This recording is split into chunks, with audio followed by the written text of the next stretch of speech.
Hello and welcome back to this episode of Costa Rica Travel and Living Podcast. I am Jess Licky, your host for today, filling in for Adam Baker. Today's chat has me super excited as we're going to welcome Elena Rohrmoser, co-owner and founder of Aguas Claras in Puerto Viejo on the Caribbean side of the country. This is one of our favorite properties as it was co-founded by her and her mother, and we love supporting female-run businesses anytime we can. Today's topic is going to be that of myths of the rainy season here in Costa Rica and why Puerto Viejo is one of the best places to experience summer when the rest of the country is experiencing rain. Let's jump on in.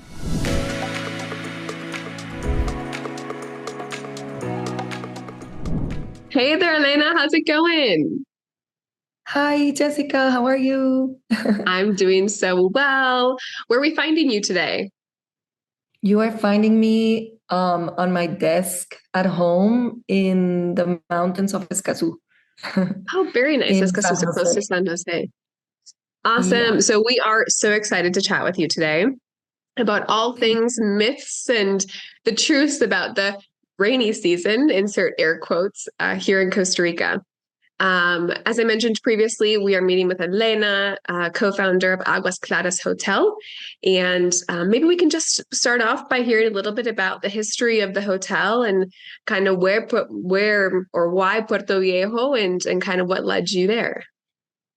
sure. Well, Puerto Viejo has been a very special place for my family. For me, ever since I was born. But my mom used to go there. She's always been an adventurer.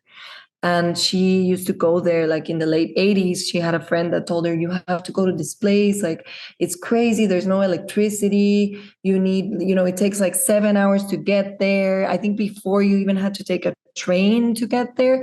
Puerto Viejo has actually started becoming a little bit touristy in like the late 80s, beginning of the 90s.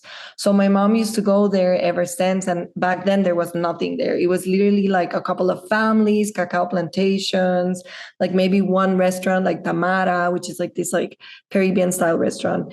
And she used to go there. And so she brought me ever since I was a little girl. And it just became like this special place for us. And every weekend or so, or maybe every couple of weekends, we would go there. And yes, so it's been a part of my life. And then when I was like 13, 14, her and her partner bought a house in Playa Chiquita, which is in Cocles, actually next to the hotel where the hotel is now. And that house has become like our kind of holiday house, or like weekend home. So even in high school, every weekend we would go. So yeah, like Puerto Viejo has been like a parallel place, in my life. That's the story, kind of how we found out about Puerto Viejo.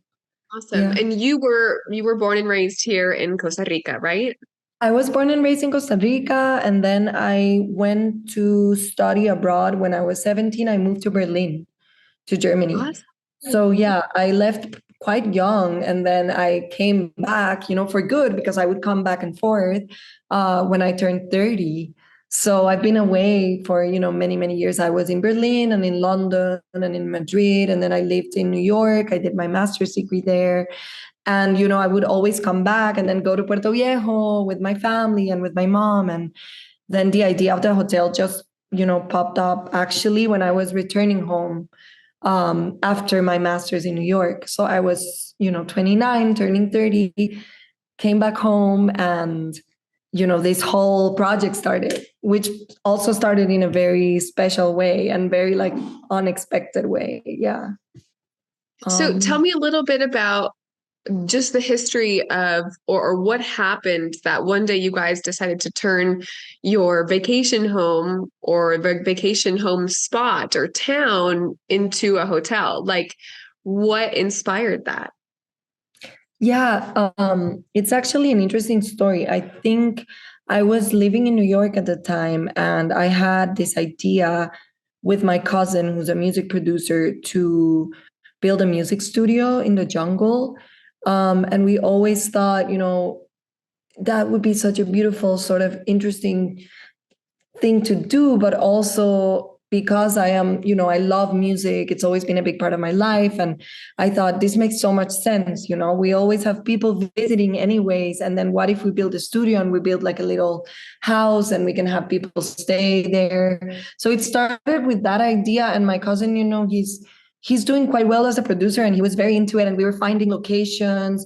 I was telling mom, who was back in San Jose at the time when I was in New York, like, Mom, you should look for locations. You should look for places that we can maybe buy. And I really want to do this project. And that was around the same time that my grandfather passed away. And my mom inherited some money that she wasn't, that she didn't, that she could save. And she said, you know what, maybe we can invest this money and buy a property in Puerto Viejo, because we already loved it and we had our holiday home. And maybe we can, build the studio or start with this dream you have. And somehow, this didn't work out with the studio because my cousin went on tour and, like life shifted a little bit. Also, it wasn't that sustainable to build a music studio because, the gear, the things you need for that, the humidity was quite, it was going to be a lot of money. And then I think to be sustainable, for a music studio to be sustainable, you have to have like bands come like every month or, and that was probably not going to be the case. So we just kind of switched the project and said, okay, you know what? Okay, it's not a music studio. We do maybe some homes, like some bungalows. But then mom was very excited because she found out that our neighbors, who are a couple from the Hamptons, from Montauk, actually from New York, who also started going to Puerto Viejo in the late 80s. So they are part of the, of like the legit community of people in Puerto Viejo. They already had an Aguas Claras. So Aguas Claras existed before our Aguas Claras. Yeah, it was just like, much more rustic. It was, I think they had 4 bungalows. They also had the Victorian Caribbean architecture, which is something that you don't find that much in Puerto Viejo. You still have it, but not that much. And they wanted to like preserve that heritage. But the garden, was all cacao plantation. So there was like there was landscape design, but it was very much like, very like English style, like grass and like the houses, and that's it. But they were wonderful. And yeah, so when they were selling the property and we said, my mom said, you know what, it's next to the house. We know this neighborhood so well. It's the neighborhood we are in, which is where Aguas Claras is located, is the only neighborhood where all the houses are Victorian Caribbean style houses. So, this is like a very special which is native to that area, right? Exactly. It's native to that area and it's native to all of that area, like even Bocas del Toro in Panama, a lot of the Caribbean. And it's funny because the story of the neighborhood is that all the people that had bought properties there in the late 80s, and even the people before that, which were a lot of the Afro-descendant, first families to be there, they built their houses like that in honor of, the Caribbean. And that's something that didn't really stay that well. So I think Dick and Holly Gossmans, they're like the Gossmans, that these are the couple from New York. They decided to do that too. They said, no, like, let's preserve this, let's make it, something genuine from the area. And that's something as we bought the property, also wanted to preserve. So awesome. Actually, yeah, there's still a lot of that old Aguas Claras that you can find in the new Aguas Claras, because we did a lot of upcycling.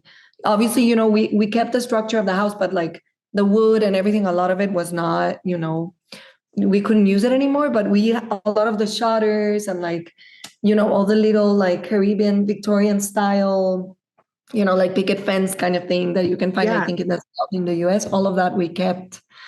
I love it. And I wanted to ask, and maybe jumping into the kind of the meat of the context for today is, I get so many people as a local travel consultant that, go on Google and they search best times to go to Costa Rica. And it always says December to mid-May. And then all over the internet, it says that from June to October is a terrible time to come visit Costa Rica. And as someone that is a local business owner that has been going to Puerto Viejo and the Caribbean side of the country for your whole Love that. life. Tell me a Yeah, little bit about what to expect during those months, or, kind of even throughout the year in Puerto Viejo, kind of what someone can expect from a sure. weather perspective. Yes, it's a very tricky question because I feel like now that we're going through all this, sad like climate change and like, just you do see, I mean, it is positive in a way because there's so many more sunny days, in the Caribbean side. And what you were talking about before, where we said that sometimes people think that it rains all day and it pours, like that doesn't actually happen anymore. Like it doesn't, when I was like 14, 13, I remember going there and sometimes we couldn't even drive back to San Jose because the bridges would fall and like it would just not stop raining. That doesn't happen anymore. Like now you go to Puerto Viejo and maybe you will find one day of rain, a full day rain, but there will always be sun. And I think what people don't realize is that also the rainy season in Costa Rica, it's true. It is like, these months that we're talking about, it does rain more than in the sunny season, but it's like an afternoon thing, which is also kind of funny. It's almost as if nature would like make this on purpose, like go and enjoy the beach in the morning and then in the afternoon it's probably going to rain, or but this is not, it doesn't happen anymore. It's impossible that you will arrive unless there is like a storm that is coming, from the Atlantic Ocean, and then yes, but like it's not going to be that you will go there and you will have 7 days of full time rain. That doesn't happen anymore. Do you um think that there is a difference between June and October, which again is the historic or the typical rainy season? Do you think that there's a difference in the Caribbean weather patterns versus, say, the Pacific coast? Do you think that you guys get more sun, more sunny days than perhaps the other parts of the country? Yeah, it's actually kind of funny because Puerto Viejo, September, October for the Costa Ricans is the high season in Puerto Viejo. And everybody wants to go because the ocean is beautiful, crystalline waters, beautiful weather. For surfers, it's not the best time because it's flat. It's literally like this beautiful pool. But it's actually our sunnier, season, which is funny because in the Pacific, it's completely the opposite. In the Pacific, you go to Guanacaste, you go to Nosara, Santa Teresa, all the like spots that are like the trendy spots. And it's just gonna rain for sure, like all afternoon, like from 2 p.m. until 10 p.m. And it's intense rains, But I don't know. I personally love the green season. I think it's the best time to come to Costa Rica because regardless of Caribbean or Pacific, I do think the Caribbean has that. Every time it's summer in the Pacific, it's going to be winter in the Caribbean and the other way around. This is in Costa Rica, it's like that. That's the first rule. But the second thing I wanted to say, going back to the green season, it's my favorite because you have so much more freedom and you're going to experience Costa Rica for what Costa Rica is. Because if you come in December, I mean, it's still wonderful. It's New Year's Eve. It will be fun. You'll maybe even meet people from other countries that but it's not, it's just so many people. Like it's so high peak season where, I don't know. I personally would love to come in the low season, green season. But yes, of course, it's not as sunny. But I think it's definitely impossible now for someone to book a vacation and be on like a rainy time the whole week. I can say that really with reassurance, like that won't happen. But if you are a person that is expecting to come and have a super sunny, hot weather, yes, I would consider, okay, no, maybe we need another vacation. But if it's more about the jungle and the biodiversity and having a couple of nice sunny days, but also a couple of days where you can go surfing, it really, I think it shifts a little bit with what is your perspective on the trip. If you're just gonna want to go sunbathing the whole day and be in the sun, then I would think about maybe coming more in the summer season of Puerto Viejo, which is actually September, October, for example. And then again, like November, December. But it's really impossible to tell because the weather has just shifted so much ever since we're having all these um, environmental issues, unfortunately. And I actually just by happenstance, I was in Puerto Viejo last June for a week, and we actually stayed at Aguas Claras. Uh-huh. And I think we were at your hotel for maybe 4 nights, to which one afternoon it rained for like an hour of the 4 days. So, Yeah. and then I just went back this June, stayed in Puerto Viejo, and it was, excuse me, we stayed there for I think 5 nights this time, and we got rain one or maybe two afternoons, but it was very quick. So Yes, I feel that, at least based on my personal experience, that June, July, maybe part of August isn't the peak summertime of Puerto Viejo, but 100%. maybe is like that shoulder season. So you probably will have sunny, beautiful mornings, right? And maybe you'll get a chance of rain in the afternoon for 1, maybe 2 hours. And then you kind of roll into your summertime a little bit earlier than, say, the rest of the country. Would you say that that's right? 100%. 100%. And I think, um, just to be fair about the little rainy showers that come, because it's the Caribbean, it's we have the tropical. That's something that is important to understand, is that in Costa Rica we have all the types of forests, right? We have like the dry forest, we have the rainforest, we have the tropical húmedo, the cloud forest. So the rain is part of this environment, but it's also very important, even if it's in little parts of the day, because the animals come out after the rain. Like, that's something that I've noticed, for example, in Puerto Viejo, that is so magical. Every time there's a little rain, you go to the beach afterwards and you will find three sloths, monkeys, aguatusas, all the different types of birds. Everybody comes out to hang out. Like, all the animals come and they like love it. It's really true. And that's something I see often, because, as you said, I think the rains are not as intense anymore as they used to be 10, 15 years ago or 20 years ago. So it's more like these little rains that make the animals happy to come out. I don't know.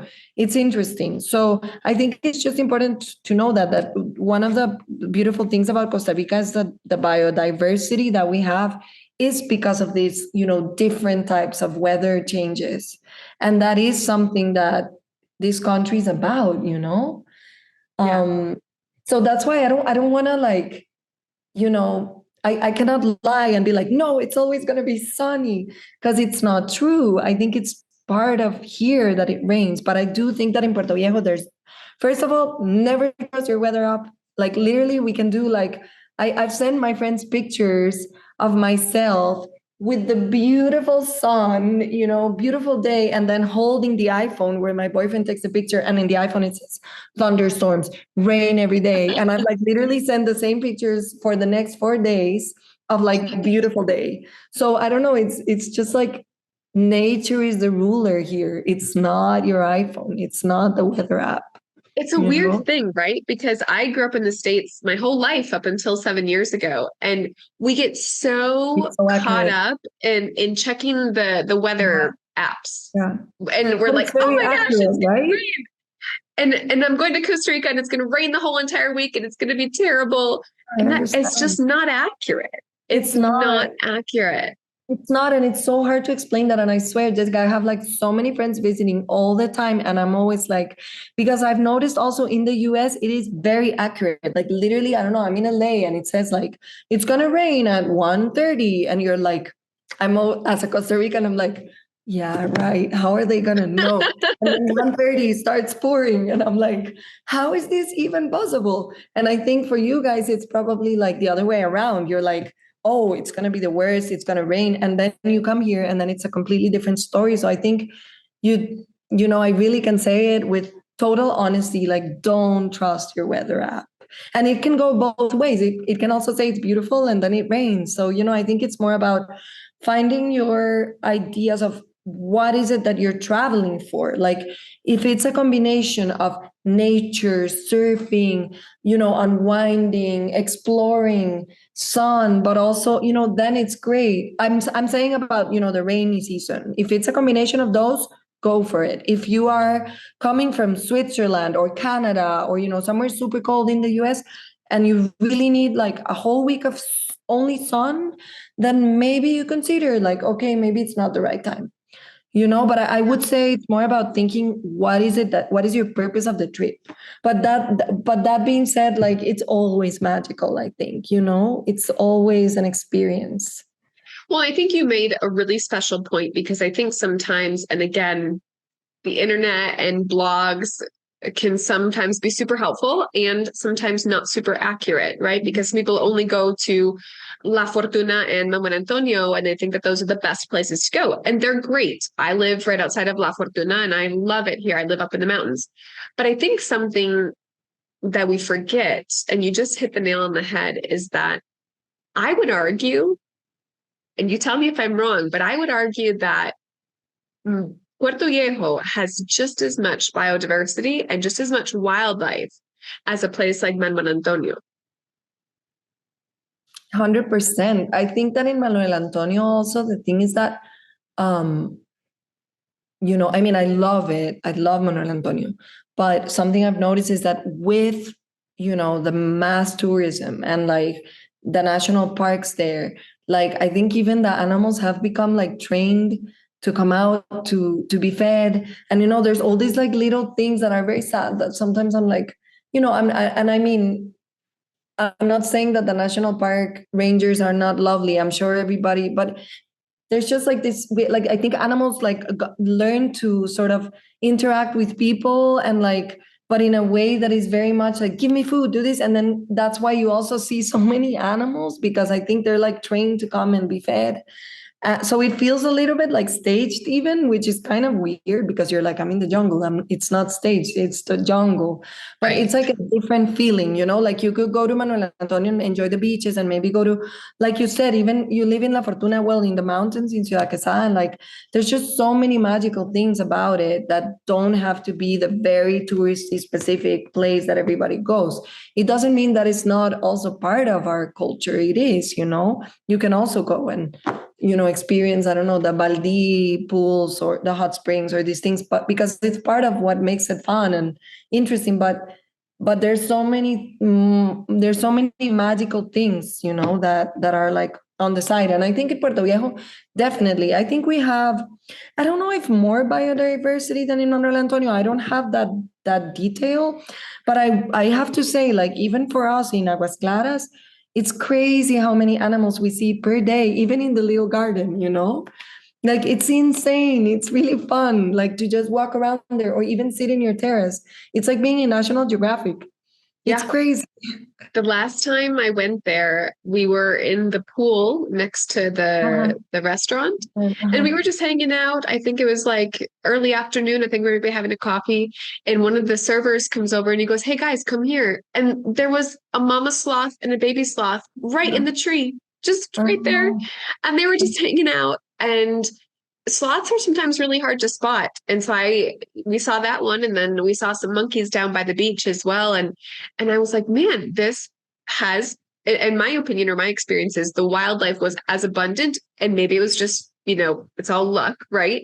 But I was really amazed. So the first times I went there, how much wildlife and how biodiverse it was, Yes. at least from an animal's perspective. So Yes. that was really cool.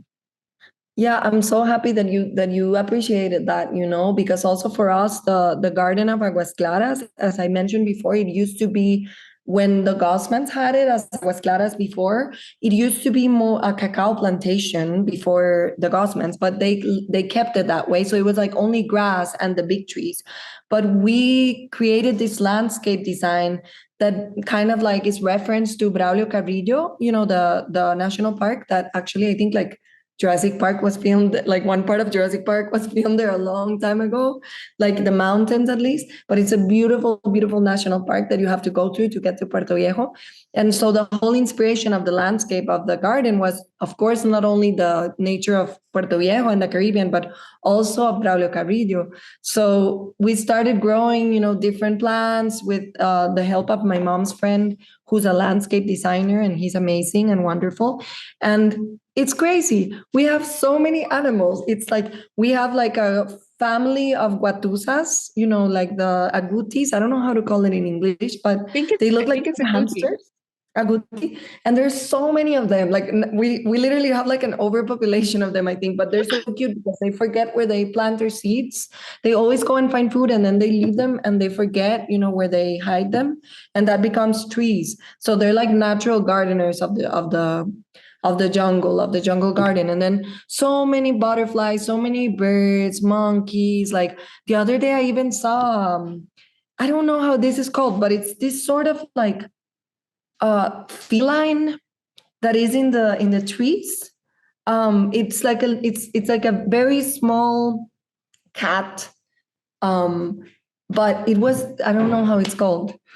I will I can remember. picture it in my head. I know what you're talking about. It's like a nocturnal animal, but I forget the name. But it was the first time I saw it. I was sitting in Floralia, one of the bungalows in Aguas Claras, and I see something on the tree, and then I see it, and it was this Wow. cat. And I thought, wow, this is so special. And that is, yeah, I think Awesome. it, So for mhm, nature lovers, it's a great spot. yes, 100%. And tell me, so okay, we've come to the conclusion that June, July, August are great times. September, October is the best time for that area. Mhm. What are the most common things to do either with the hotel or around the hotel or in Puerto Viejo in general? Sure, there's so much to do. I mean, in fact, I feel like something that I love about Puerto Viejo is that it's the only beach town in all of Costa Rica. Well, I don't know how it is. I mean, La Fortuna is not a beach town, but I don't know. I feel like there's a lot of like infrastructure in La Fortuna. I mean, like people walk around the town and there's a lot of like connections of people, right? But Puerto Viejo is the only beach town, I would say, where you can go with a bicycle.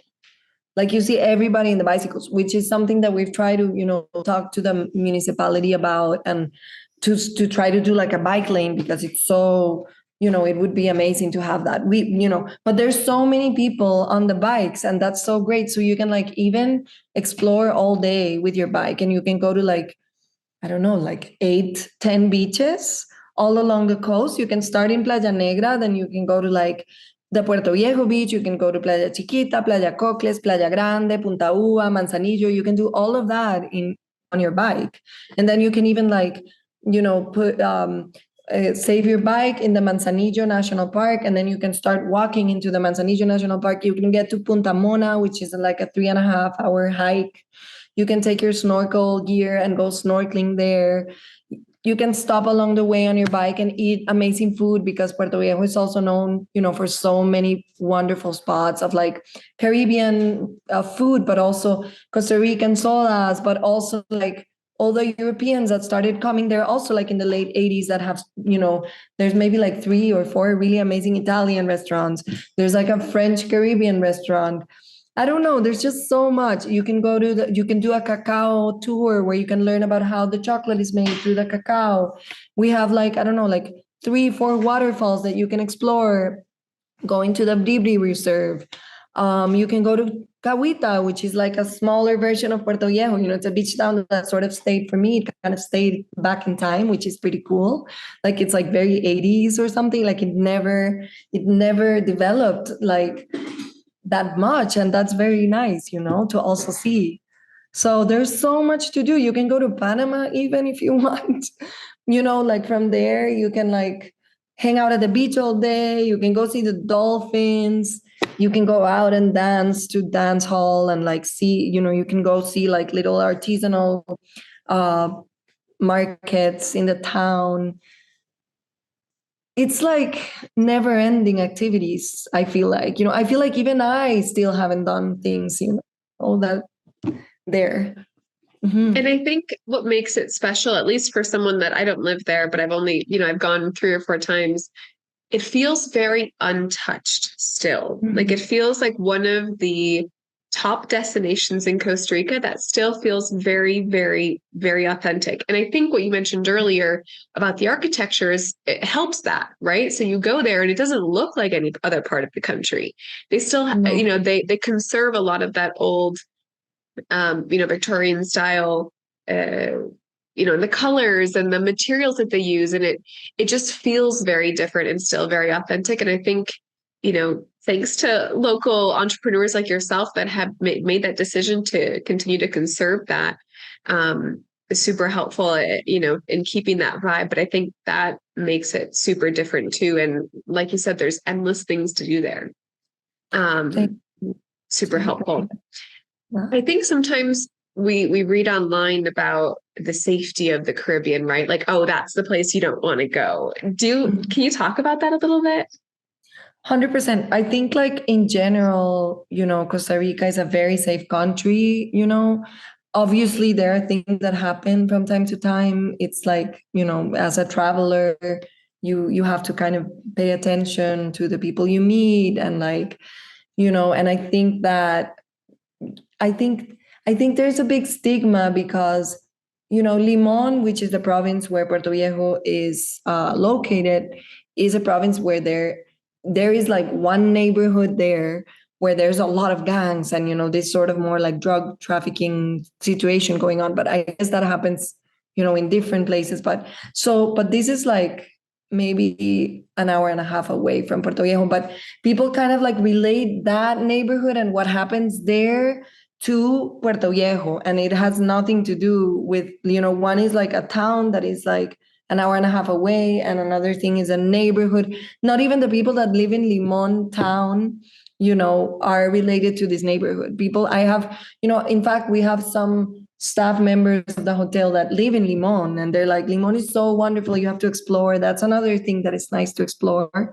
But like people are very afraid of it because of this neighborhood there. So yeah, of course you would have to be careful if you go to Limon, but Puerto Viejo is a very safe town. And I think that obviously there's always things that you should, be careful. Like if you go out at night dancing, like maybe don't stay until like 4 a.m, because obviously after an hour people, have partied a lot, and then there's, there could be like, then you could feel unsafe. But I think that can happen anywhere in the world. But I think it's interesting because I think it's stigmatized more locally than internationally. Like if you go to San Jose, for example, a lot of my friends that I grew up with here in Costa Rica, that, we went to like private schools and was like a little bit more like the posh people, whatever, like privileged families. They're the ones that are the most afraid of Puerto Viejo. Everybody's like, oh my God, the Caribbean, they're gonna kill you there. It's so scary. And I'm like, what? It's really funny. And it's a stigma of Costa Rica itself. So I think it started there and it's become international, but it's actually really, if you see like the statistics, it might be even less than like what happens, I don't know, in Liberia downtown, or like even in San Jose or in Santa Teresa on a weekend. Like I think there's a weird political thing with the Caribbean side. Like it's it's a difficult subject, right? Like I know but yeah, I think there's definitely like a like racism plays a big role in it. And I do have to say it because I think it's my responsibility as a, business owner. And it really hurts a lot to see that, and to see my friends suffer from that, and to see people like stigmatize the area so much because it's so not true. um and in the end, maybe if things have happened, it's probably the same gangs that are in other parts of the country, like I think there's a big like misunderstanding with that, with the safety. And I think it's a lot about how you protect yourself, and you learn to trust, like, common sense. Like, for example, better not leave like your backpack on the beach with like a camera and your iPhone. And it's always important to make sure if you're walking on your own and you're going to the ocean, don't leave your things unattended, things like that. I always say too, because people will say, when people first inquire about a trip to Costa Rica, they say, oh, is it a safe country? And it's such a loaded question, right? Because I always say, well, I grew up in Milwaukee. Yeah. And it's like asking, is Chicago safe? It's like, well, it can be, and it can also be very dangerous. And it's just being a smart traveler. I think that has a lot to do with it. Anyone walking around or trying to walk back to a hotel at 4 a.m. or even 2 a.m. is probably not looking for anything great. So I always give that example of like, just be smart. And things can happen anywhere. They can happen in your own backyard, back in your hometown. It's just you have to be a smart traveler. You have to be Um, a smart traveler. And you know what? Like that being said, I do have to say that something that we did think about a lot when we built Aguas Claras was safety, like safety in mind, especially even for our local friends that are scared of the Caribbean, that they like have been to Guanacaste all of their lives. I talk about going to Puerto Viejo every weekend and you're like, oh my God, Limon? Because they don't even say Puerto Viejo, they say Limon. Limon, I've never been in like 8 years. And I'm like, what? You have to go. So, now it's really sweet to see families and friends, Costa Ricans coming to Puerto Viejo. And I think with Aguas Claras, we had that in mind. We said, okay, we're going to create a safe space because, we do have 24-hour security. We do have a beach club where people can there's like beach beds and you can leave your things and go into the ocean. And, there's going to be like the staff members there. Like, it doesn't mean you still shouldn't always take care. But I think we did wanted to keep that safe space for people. And that has somehow resonated also with the rest of the town. Like, I think the town has been changing a lot, and people are exploring and realizing Puerto Viejo is a beautiful place with so much to offer. I love it. And just to kind of sum it up here, if there was someone that was contemplating traveling to, or maybe for the first time they're coming to Costa Rica and they're looking to travel during some of these months, what's something that you would wish to tell everybody that's looking to travel to Puerto Viejo? Something you wish they knew or something you'd just like to share? Wow.